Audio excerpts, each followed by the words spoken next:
Welcome to Empowered Youth Finances, brought to you by Youth Empowered Botswana, where we try to keep young people or the youth in the loop about freedom, particularly financial freedom, about wealth. And today we're actually looking at land as wealth. I am not alone. I have invited Dr. Boga Manatsha from the University of Botswana to help us understand what it means, land as wealth, but particularly looking at the area of law. For you to use an instrument, you need to understand the legalities of it, or the legalities around it. And maybe some little history. So we'll also look at what it means for chiefs to be said to be custodians of land, what the rationale is or what the rationale was. We'll then look at the implications of the different laws, land laws that we have. And to do all of that, because I'm no expert, I am with Dr. Manatsha, and he will introduce himself. Just give a background of who you are. Yeah, so over to you. No, thank you so much. I do appreciate the invitation to come and share with the youth of Botswana and the public in general. My name is Boga Manatsha. I am a historian. I'm currently the head of the Department of History at the University of Botswana. I did my studies undergraduate at UB. Yeah. My first degree was in BA, majoring in History and English. And I also did postgraduate diploma in education. Okay. Then I won a scholarship to go and study at Hiroshima University in Japan. That's where I got my master's and PhD. My interest primarily is on the land issues. That could be land law, land and politics, land and history, land and society. That's my main interest. But I do also research and publish on issues of foreign policy. Okay. So that was my area. I've published issues on China, Botswana, Japan, Botswana. Yeah. I do teach primarily East Asian society, history and politics, focusing on China, Japan, and the Koreas. So that's my area. So I consider myself a very broad person. Yes. I've, did a lot of public lectures in radios, TVs. That is not the first instant. I think today I will try my best to share the legacy that I have with the youth and everybody else. Thank you so much. Well, thank you for taking the time. An entire HOD. HODs are busy people.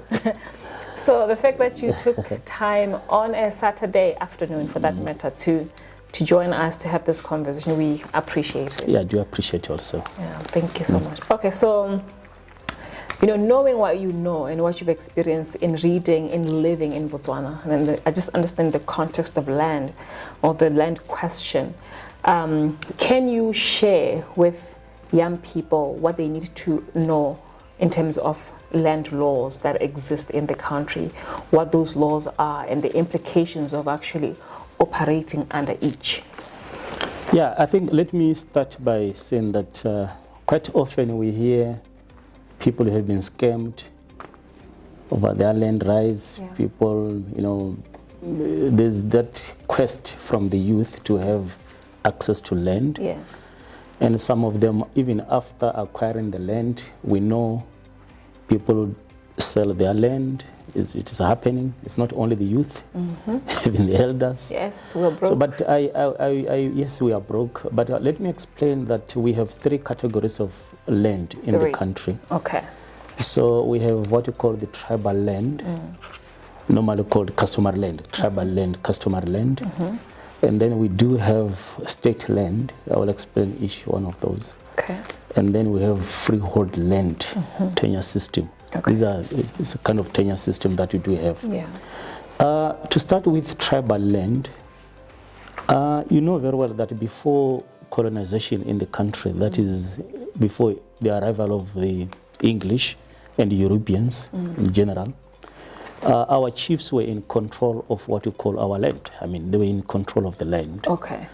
So that land, access to land was almost given.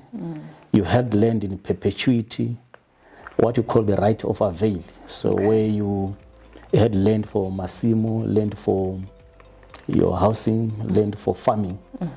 That land was given mainly to family heirs. In most cases, family heirs were men. Yes. But not that women were excluded, so everyone else had that opportunity to get land.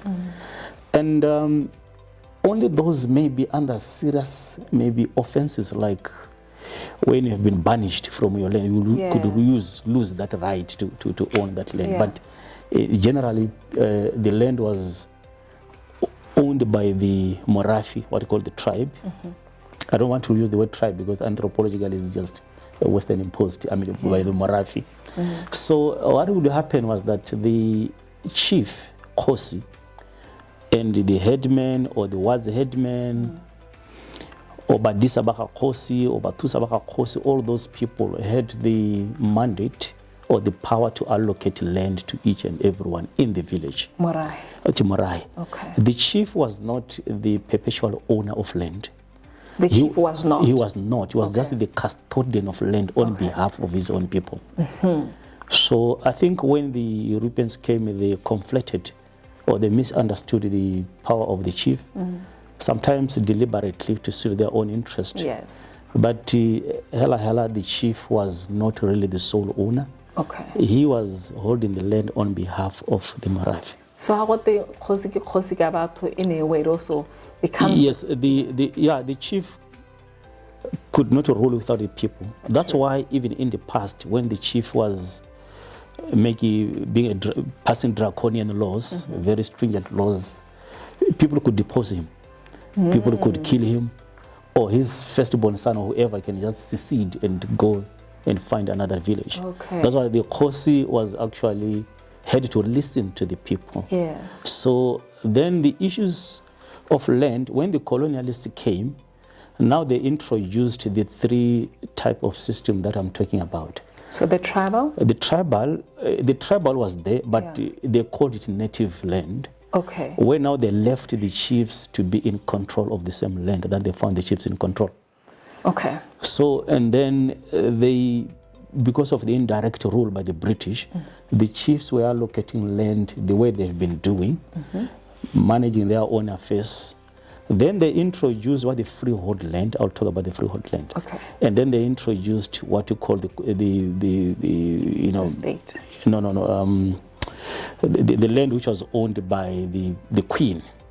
Huh? The land which was owned by the queen. I'll explain. Yes, please. Yes, so which became state land. Okay. Which became state land. All right. So now, currently, in 1968, 1966, when we got independence from the British, what happened was the government of Botswana introduced the Tribal Land Act in 1968. So what happened was the central government, or the government of Cecil Zakama, they wanted to centralize the control of land because the land had resources, mineral resources. They did not want the chiefs or the tribes to be the owners of land. So in terms of redistribution of wealth and developing the country, which was so poor, there was therefore a need to make sure that you centralize land. So you centralize wealth. Basically. You centralize wealth, basically. Yeah. So hence the Tribal Land Act becoming one of the key instruments, what was called the principal law. It was called the principal law in 1968. And then effectively it meant that the chiefs were removed somehow from managing and administering land. Yes, so the chiefs were removed from managing land because the Tribal Land Act of 1968 introduced the land boards. The land boards were introduced in 1970 and started functioning in 1973. Okay. Which effectively, if you look at Section 13 of the 1968 Act, it effectively removed the chiefs from administering tribal land, giving that mandate to the land boards. Okay. Yes, so that's what basically happened. Yeah. And then, by then, the chiefs were not totally removed. They remained as some ex-official members of the land boards from 1973 to 1984. They became part of the land boards in that period. And then they were the only ex-official members then who would also be mandated or given power to choose whoever they wanted to to be part of that land board. Okay. Most of those land boards, I mean, the land boards then they compose about 5 to 6 members. The chief would then appoint maybe Muthusa Khosi or whoever. Okay. And then the government will also bring somebody maybe from Ministry of Agriculture or Ministry of Commerce. Yes. And then there were 2 councillors who were also part of that system. Councillors, elected councillors, Yes. I mean, these politicians. Yeah. So, but in 1984, the government removed the chiefs from being, wielding that power. They were actually left as almost like ceremonial figures in the land boards. Yeah. So, It's like really even giving you some kind of yes, power, but you see, not really. yes, but it is very important to realize why it was happening this way. Why? Because the issue is when you democratize access to land and management of resources, you need actually an institution which is accountable. Okay. So if the chieftaincy itself is by nature, I want to be very cautious, a very undemocratic institution by nature. So if then you are bringing this kind of institution managing resources on behalf of the people, you need then, that's why in 1984, the government then introduced the elections of members to the land boards. Yes. People were elected to be maloko at the land board. That is true. That was in a way of trying to democratize that process. Okay. So if it democratized in that process, and then now people could now choose to say, as Manatsha, I want to be in the land board. As Mayor also, I want to be in the local land board. That's what really happened. But it's unfortunate that I think around 2010 or so, thereabout, the election of people by the public has been stopped by the government. Now the minister responsible for land directly appoints people to be in the land boards after people have applied. You now apply like you're applying for a job. Yes. You apply and then the minister appoints. So that has in itself also removed the democratization process. It has removed the land boards from the people. The people now seeing the land boards as elitist. People are saying they are corrupt and all those kind of things. Yes. So, but generally the access to land under tribal land should be or is supposed to be guaranteed. But the issue is that we have had problems of instruments which were very much blotted and bureaucratized in such a manner that they were, lack of record keeping at the land boards. People would be in a waiting list, thousands of them. But if you were to tell me, some of the people in the waiting list are the people who also own land elsewhere. So I think that was the problem, especially in the peri-urban areas. You go to Mogodisane sub-land board, you go to Tlokweng land board. Mogodisane land sub-land board in 2050, they had about 145,000 people in the waiting list.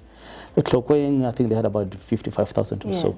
So, but if you were to scrutinize some of these people, there are people who have multiple land ownership, or people who would want to get land because of the proximity to the city. So now, but do you think that is problematic? Because I guess I'm also a victim of that. I am from Mau, applied for land in 2007, worked in Gumare, applied for land, was given 2 years later, and now I can't get land in my home village. 15 years later because... Yes, you are very right. The law then was not as stringent as it today came to be when the land policy was introduced in 2015 and revised in 2019. This policy that I'm having here is a policy that now said you can only own one plot. I was talking about people, you find that in a list, people because of the multi-residentials, people want business, people want to, So, but then the issue is to be the responsibility of the government to ensure that each and every Botswana has the right to access land. Yes. That should be a birthright, actually. So as much as we are a very small country, actually France is even same size with Botswana. But the problem is that due to, as I said, poor record keeping, you had people having 500 plus one person. In one place. In one place. Yes. The issue also has been not directly maybe getting those from the land boards. The laws, the Tribal Land Act, even the previous one that I'm talking about, the 1994, which was repealed by the reenacted Tribal Land Act of 2018, Section 38 of that act allowed actually, you can dispose your land as long as it is developed. Okay. That's why you will see even foreigners, they come to you, they say, so and so, Matsidi, so you have a plot there, yes. and then, but can you just sell me this land? But I don't have money. They will then put one room. They put one room and they go and exchange. I mean, they're going to change to the, using the, because the Section 38 of the Tribal Land Act, the one which has been repealed in 2018, this one was repealed in 2018. The 1994 one, it allowed that. Yes. So that's why you will find people having 800 plus one person, because you'll be doing the same thing. Because by then you'll be not selling land, you'll be selling developments in the land. So that is the issues that are there in the loophole in the Tribal Land Act of 1994. But then, when you look now at the new Tribal Land Act of 2018, if you look at, for instance, a section, maybe that was section 34. Okay. Section 34 of the new Tribal Land Act of 2018, which became operational on 20th April 2022. So section 34, it is very clear that if you want to sell your land, especially to a non-citizen, you have to advertise that 30 days in a public newspaper. So, and then priority will be given to a citizen. To buy. To buy. So that was not there in the other tribal, in the other acts. We're going to go for a break, because now I'm interested in this one, because I want to understand the rationale behind that. I kind of get it, but I want young people to actually hear it and also understand it, because at times we don't get these things and we're like, blogger, but I'm sure there's a good reason for it. Yes, right? yes. So we'll be right back.